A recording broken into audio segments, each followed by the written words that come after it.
Vamos orar mais uma vez.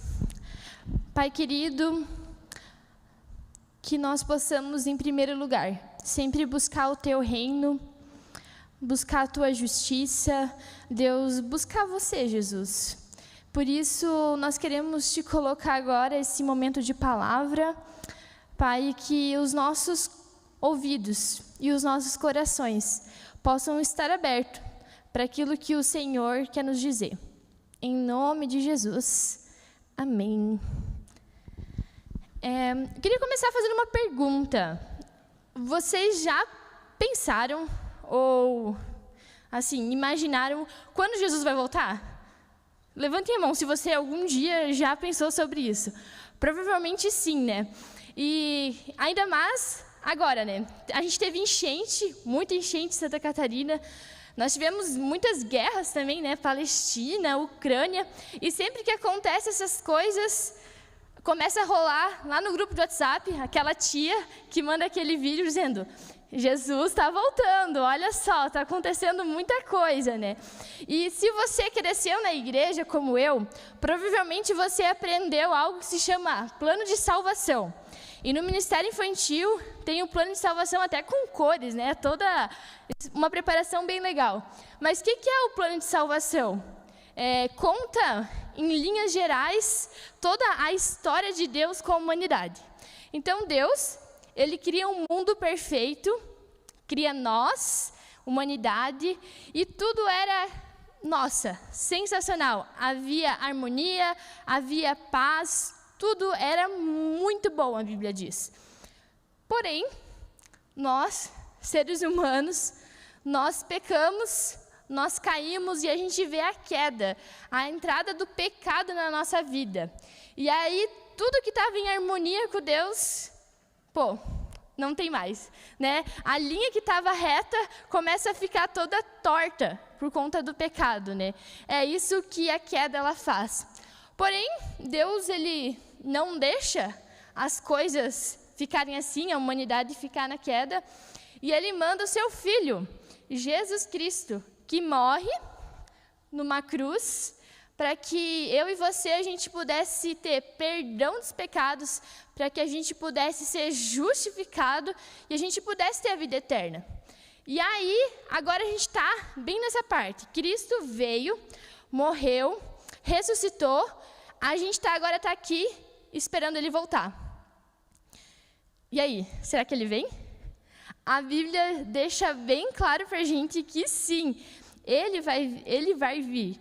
E ela diz que Ele virá, e virá como um ladrão.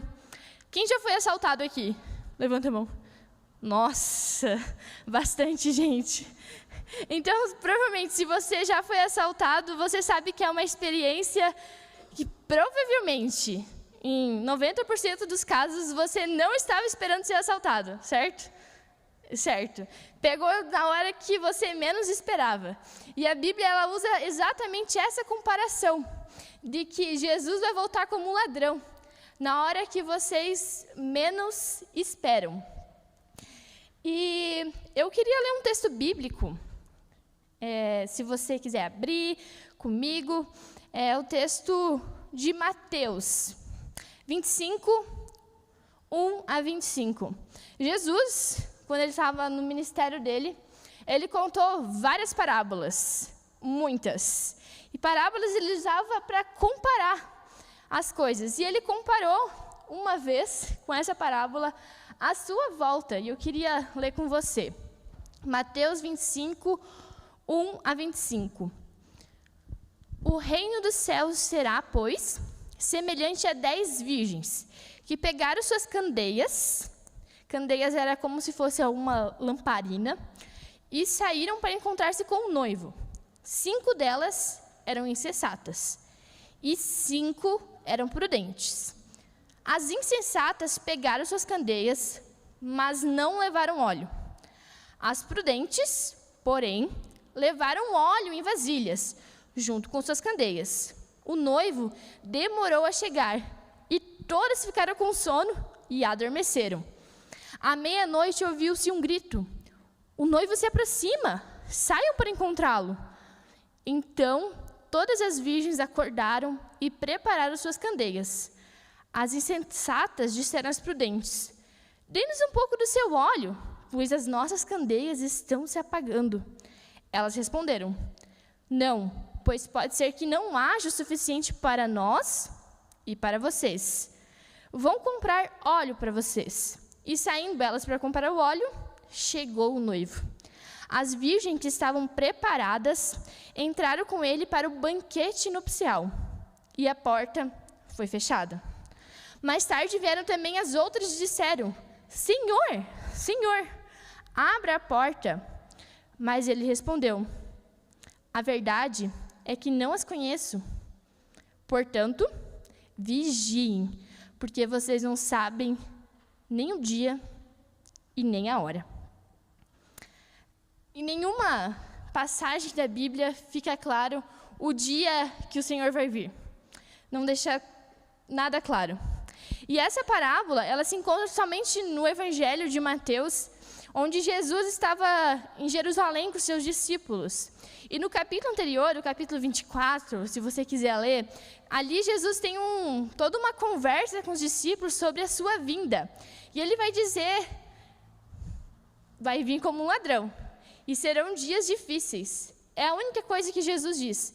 Mas ele não diz o dia exato, o dia, hora, se vai ser de noite, se vai ser de dia. Ele não diz. Mas a afirmação certeira é que ele virá. Então, se prepare, porque ele virá. E então ele conta toda essa parábola, né?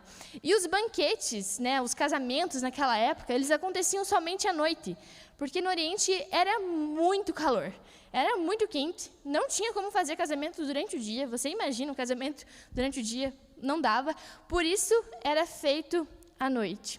E a noiva, ela esperava pelo noivo na casa dos pais. Então, ali as virgens que a Bíblia trata são como se fossem as damas de honra, as madrinhas de casamento, como a gente fala hoje. E elas eram responsáveis por preparar a noiva e ficar lá esperando o noivo chegar.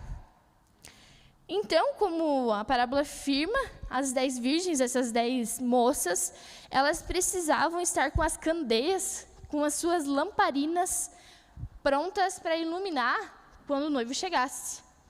E aí a parábola conta que existiam 10 dessas moças, e 5 tinham óleo suficiente para que quando o noivo chegasse, elas estivessem com a lamparina acesa, né? E 5 não. 5 eram insensatas e não tinham óleo suficiente. Tanto que o noivo chegou, elas tinham ido comprar mais óleo, não chegaram a tempo, a porta se fechou e não conseguiram participar do casamento. E a parábola encerra afirmando: portanto, vigiem, porque vocês não sabem nem o dia e nem a hora. Hoje, exatamente hoje, o que você está fazendo enquanto o Senhor não vem? O que você está fazendo? Você tem esperado pela volta dele? Você tem ansiado, vigiado pela volta de Jesus? Sabe, às vezes a gente deixa a nossa vida de Deus um pouco de lado, né? Porque assim, poxa, Jesus ainda não veio, então, quem sabe eu possa fazer outras coisas antes, né? Quem sabe eu termine a minha faculdade primeiro, termine a minha escola, ou quem sabe eu termine aí primeiro o meu emprego, né? Vou crescer um pouquinho mais. Aí, quando as coisas estiverem boas, aí sim, aí eu vou com Deus, né? Ou quem sabe, vou aproveitar agora a minha juventude, sou nova mesmo, e quem sabe quando eu estiver mais velha, quem sabe aí eu pense em Deus. E enquanto isso a gente vai empurrando as coisas com a barriga. A gente deixa, Jesus não veio ainda, vamos levando, né? Deixa a vida me levar, né? Diz aquela música. É a mesma coisa de quem tem filho adolescente. Se você não tem filho adolescente, provavelmente você já foi um desses adolescentes. Sabe quando a mãe pede assim e diz: filho, vai lavar a louça, mas ele está lá no quarto e ele está fazendo outras coisas. Aí, acho que dá um bug na cabeça do adolescente, porque passa uma, Passa 2 horas, passa 3 e a louça continua lá, né? Continua, né?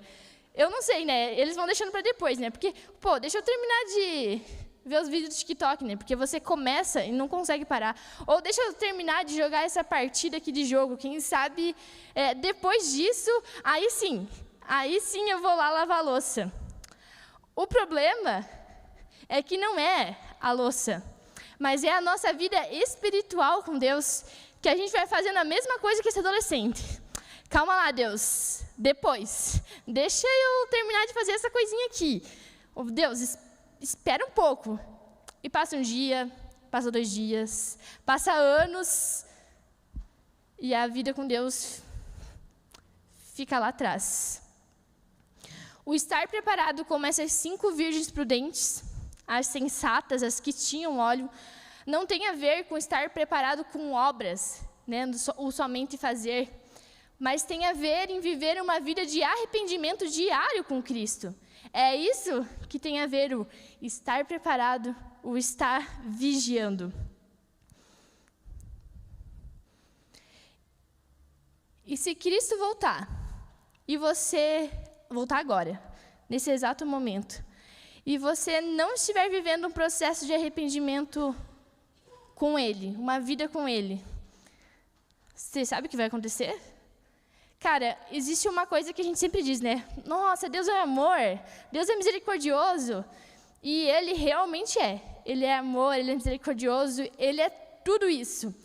Mas tem uma coisa que a Bíblia deixa bem clara que Deus é também, é que Ele é 100% justo. Deus é justo. E por isso que essa parábola diz que as outras virgens, elas não conseguiram participar do banquete. Porque elas não estavam preparadas.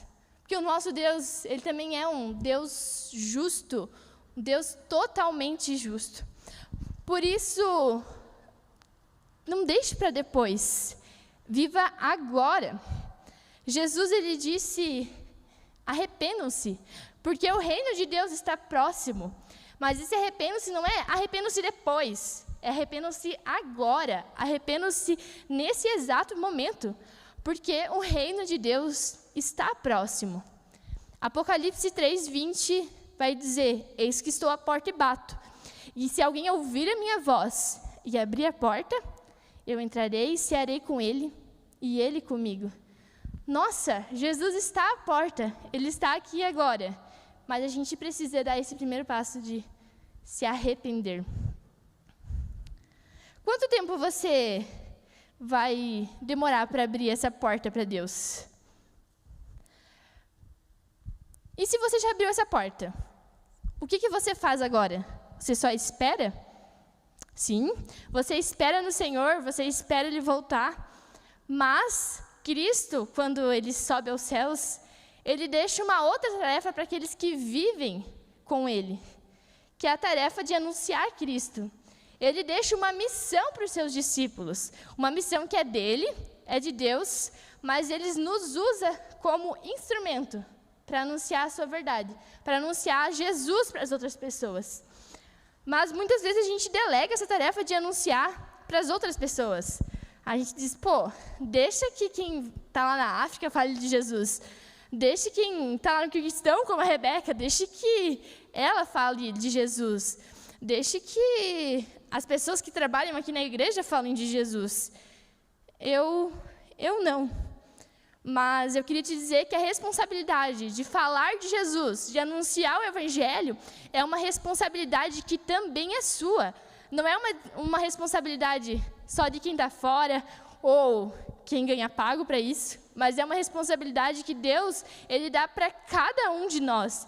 Todos nós precisamos anunciar Cristo. E quando eu digo responsabilidade, é realmente agir. É muito importante a gente financiar e ofertar, como o Tadeu disse. Nós precisamos também enviar missionários para fora, de lugares não alcançados. Mas nós, aonde nós estamos, nós também precisamos. Nós somos missionários e precisamos falar de Jesus para as pessoas que estão ao nosso redor. E no final do Evangelho de Mateus, Jesus vai dizer, portanto, vão e façam discípulos de todas as nações, E se você algum dia abriu a porta para Jesus e hoje você vive uma vida com Ele, você é um discípulo de Cristo. Então Jesus está dizendo para você, ei, vá, cara, vamos, faça discípulos, pregue o meu amor, o meu evangelho. E 1 Pedro também vai dizer, vocês são geração eleita, sacerdócio real, nação santa, povo exclusivo de Deus, para anunciar as grandezas daqueles que o chamou das trevas para a maravilhosa luz. Antes vocês nem sequer eram povo, mas agora são povo de Deus. Não haviam recebido misericórdia, mas agora receberam.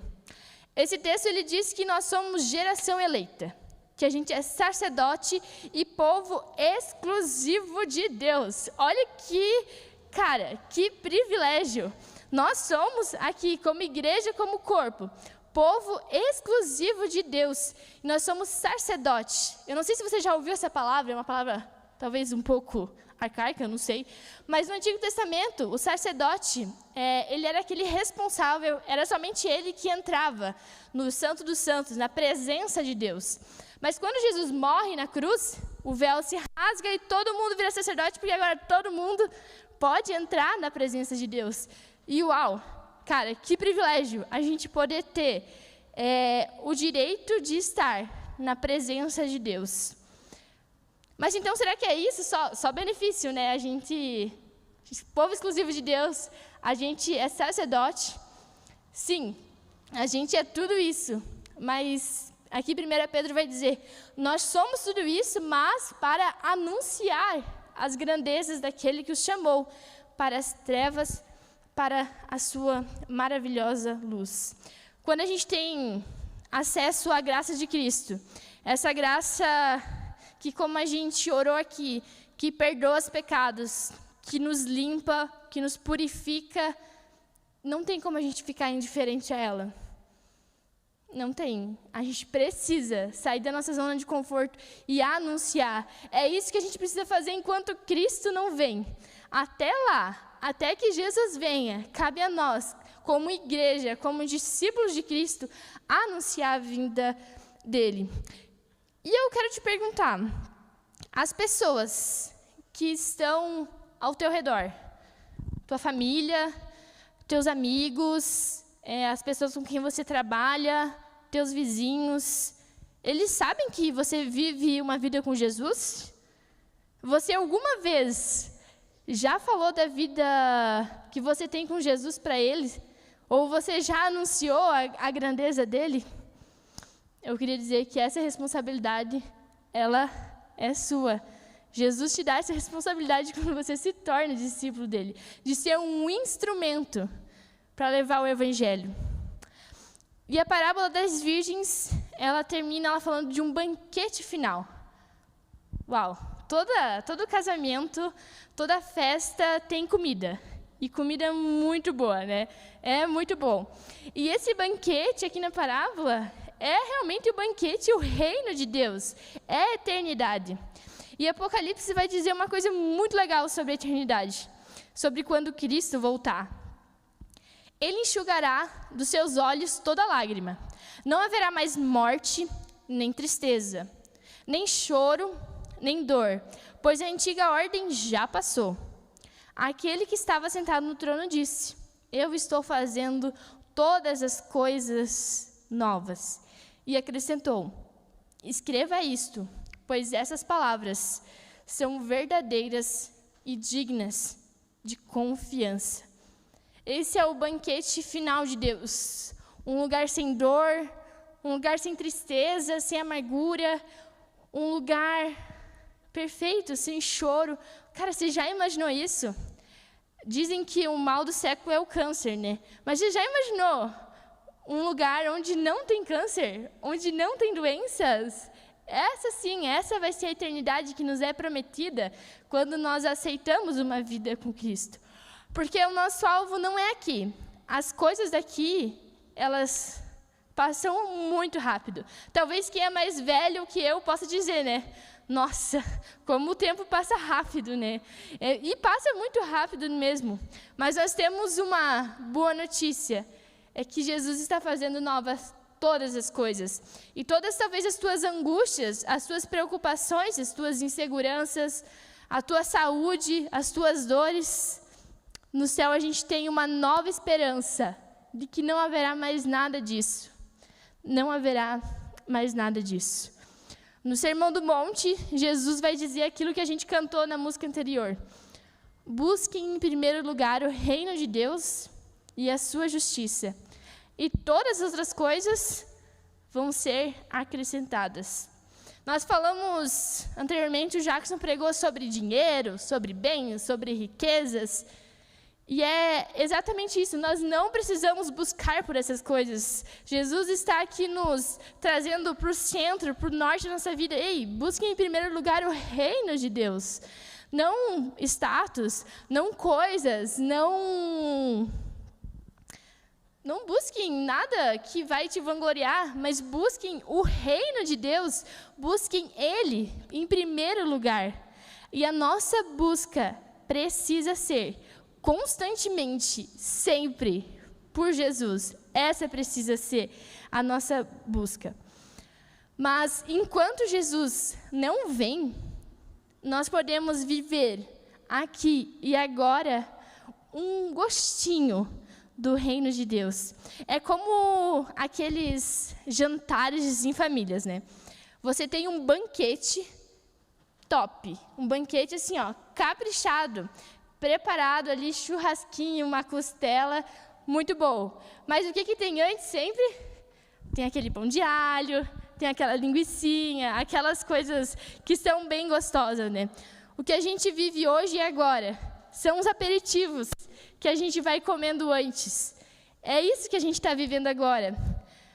Mas quando Jesus vier, e Ele voltará, a gente vai ter um banquete com uma fartura. É isso que Jesus nos promete. Olha só, que privilégio. E nós precisamos estar preparados. Nós precisamos vigiar. Nós precisamos buscar mais de Jesus, porque Ele voltará. E enquanto Ele não vem, nós precisamos nos arrepender diariamente, porque arrependimento não é uma coisa que a gente faz. Então, eu me arrependi, entreguei minha vida para Jesus quando eu tinha 12 anos no retiro do Kairos. Muito legal, é um primeiro passo. Mas arrependimento é diário, é dia a dia. Você se arrepende todo dia. E enquanto a gente se arrepende, nós também esperamos, nós vigiamos e nós oramos. Maranata, ora vem Senhor Jesus. Vem Senhor Jesus, porque nós queremos experimentar desse teu banquete eterno. E precisamos anunciar até que Ele venha. Até que Ele venha, anunciar Ele por todas as nações. Portanto, vigiem, porque vocês não sabem nem o dia e nem a hora.